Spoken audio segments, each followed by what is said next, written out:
In today's video, I'll be showing you my apartment hunt. Hi everyone, welcome back to my channel. In today's video, I wanted to tell you all about how to do apartment hunting here in the Bay Area because I just went through it and I have a lot of good insight, and hopefully it'll be helpful for you guys if you're looking for apartments here in the Bay Area or really anywhere, and just to get some general tips for finding an apartment here. So let's get started. I think the first tip is pretty obvious, but it's to find out where you want to live. So for us, it was a little difficult because neither of us had jobs where we went into the office. We were both working from home since we just moved from New York to California, and we didn't know where we wanted to live. So I had to sort of wait until after I got pretty close to getting a job offer or getting the job offer. That way we can focus on a certain area because, as you know, in the Bay Area the traffic is pretty bad.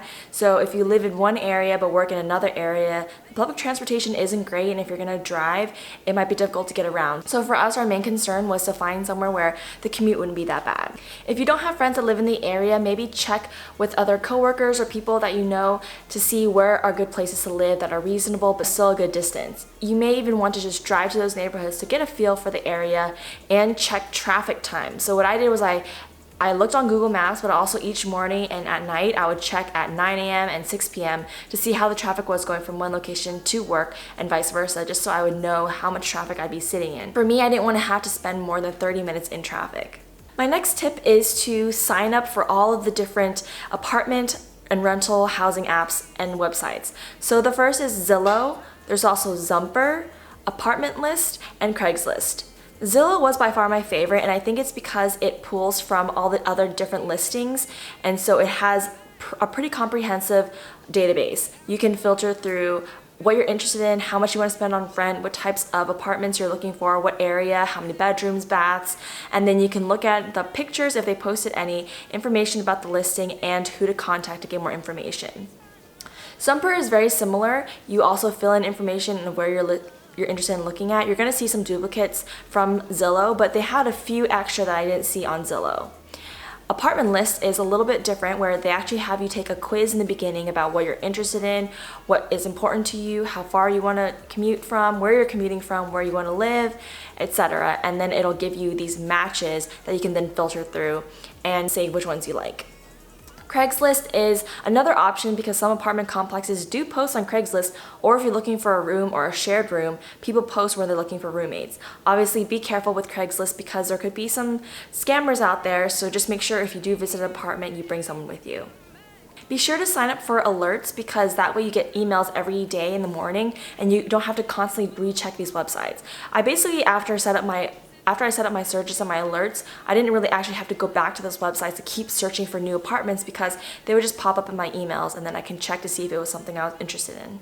My next piece of advice is to create a spreadsheet. That way you can track all the different apartments that you're interested in and the specs, because there are just so many out there that are going to be liking and interested in, and it'll be hard to sort of see them across all the different platforms. So it's really easiest to keep it in one spreadsheet where you have the address, square footage, how many bedrooms, how many baths, does it come with a washer and dryer, does it come with a dishwasher, what's the parking situation like, what's the address, how far is the commute from work, and even contact information. And that way you can sort of keep track when you look at apartments and cross out ones that you rule out.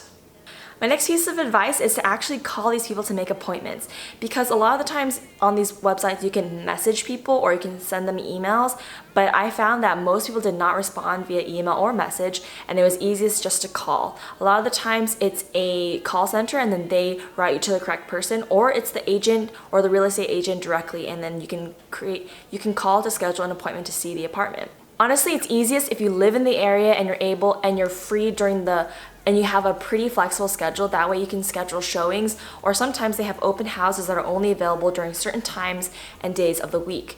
For me, it was good because I'm working from home. I'm able to go out and look at these apartments versus other people who might only be able to see it at night or on weekends. So if you are out of state, it'll be a little more difficult, but you might have to just go off of the pictures, or if the people are willing to take a video and send it to you, or if you have a friend or a family member that can go to these apartments and look for you. I would honestly say if you are really picky about where you want to live, I would move here first, maybe stay in a hotel or an Airbnb, and then look at apartments, or come and fly out to look at apartments, because the pictures are often deceiving. There's a lot of places and listings that looked great on pictures, and when I went in person it looked different. The surrounding areas weren't great, or they're showing a unit that's not the actual unit that you'll be viewing, which is another important thing to ask. Is this a unit that I'll be renting? Because they often look different, or sometimes some are remodeled or some aren't. Now when you actually go to the showing, make sure you take good pictures and good video, because you're gonna forget and all the different apartments are gonna start blending together. It's good to take detailed pictures, that way you can go back. Does this one have a door there? Does this one have an extra closet? Instead of having to rely on the pictures online. Also be prepared with questions. Make sure if there's anything you're uncertain about that you ask it then. Make sure you confirm the rent. Make sure you confirm if there's laundry. Make sure you even ask to see the laundry room, to see the parking space, and ask if the gas, sewage, and water is included, because sometimes they don't include it on the base rent, but you do have to pay monthly, which is another monthly expense that you need to pay for. So be sure to get all your questions answered, and don't be afraid to ask questions while you're there, because that's what you're there to, really it's a fact-finding mission to understand what the apartment is like. In the end, I looked at about 7 places within a span of 1.5 weeks, so it was a really quick turnaround. Here in the Bay Area, apartments go fast, housing goes fast. So if you're looking for an apartment, you probably want to start looking 2 to 3 weeks in advance, no more than a month. And if you're flexible about your move-in dates, that's even better, because a lot of these apartments have immediate move-in dates, or some of them might be stretched longer. But if you aren't able to move within the next week or so, it might be a little too early to start looking, because the place might be taken already. And honestly, in the beginning, I seriously thought that this one place I looked at was the best I'll find, and even though it wasn't that great, but my husband reminded me that there's a lot of places out there, and new places get added each day, so don't be desperate, basically. If there's something that you don't feel comfortable in, I would say just skip it and keep looking for other places, unless you really need to find housing right away. If you have the luxury of waiting a little bit and looking for what makes you feel the most comfortable, then I would say do that. My last tip is to move quickly. Make sure you understand what it takes to apply for the apartment, to get the apartment, how much money do you have to make in order to get the apartment, and to even qualify. Most of the places I looked at, you need to make 3 times the monthly rent, and for 2 people, it's the combined income. So if you don't even meet that standard, then you might need to look for other places. Make sure you understand what documents you need. Do you need a money's order or cashier's check? How much will that be? How much is your first month's deposit?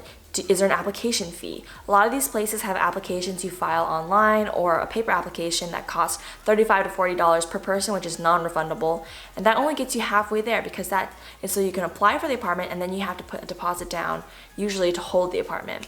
So make sure you understand the qualifications, what you need, and what you need to get in order to get the apartment. Again, make sure you move quickly. If you see one you like, it might be worth it to put an application down just to hold the apartment while you're still looking at other places if you're unsure. And don't be afraid to go back and look at the places again. So now for the fun part, I'm going to show you guys a few of the apartments that I looked at and sort of my thoughts along the way.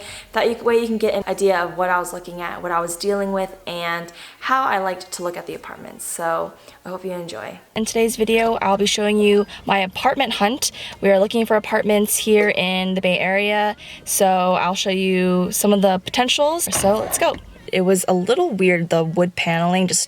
Hui and I said we just did not get a good vibe from it. And even though it comes with a washer and dryer and a dishwasher, and it's like a nice duplex because you get more of a house feel, it just, for the price, I mean, you're still paying $2,200, and it's just, you don't feel that open, airy. I don't know how to explain it. So, I mean, we're not desperate. Yeah, it's really expensive for what you're getting because it's pretty small. It is upgraded, I guess, but I don't know. So far I haven't been super impressed with anything, but yeah, just continuing to look and do the search. So luckily we have a lot of time, or not a lot of time, but because we're sort of just preliminary looking, there may be some more things that come up as the months go on.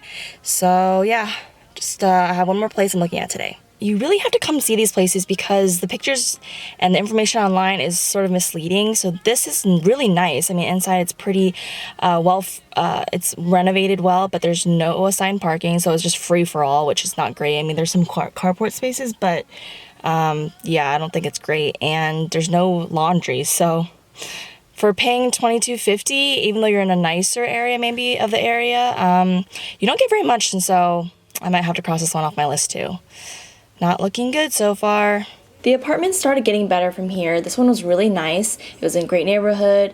The appliances were nice, the hardwood floors, but it was misleading because the base price didn't include an additional $200 for the water, gas, and sewage. So it equaled to about $2,400, which was more than we were willing to spend. This was my runner-up, and honestly, it was really hard to make a decision between this one and the one we ended up going with. It was a junior bedroom, which means there's a gap, so it's not a full one bedroom, but it was pretty nice. It had a really big, huge bathroom, and the facilities were pretty nice compared to a lot of the other ones that I saw. But in the end, we ended up going with a different one. So I hope you guys enjoyed this video. As usual, if you have any questions about apartment hunting or any tips that I didn't cover, please comment below, give this video a thumbs up, and look out for my apartment tour video because we did settle on an apartment and hopefully we're gonna get it. So I'll be able to show you guys what I ended up going with. Please subscribe for more content and I'll see you guys in my next video. Bye.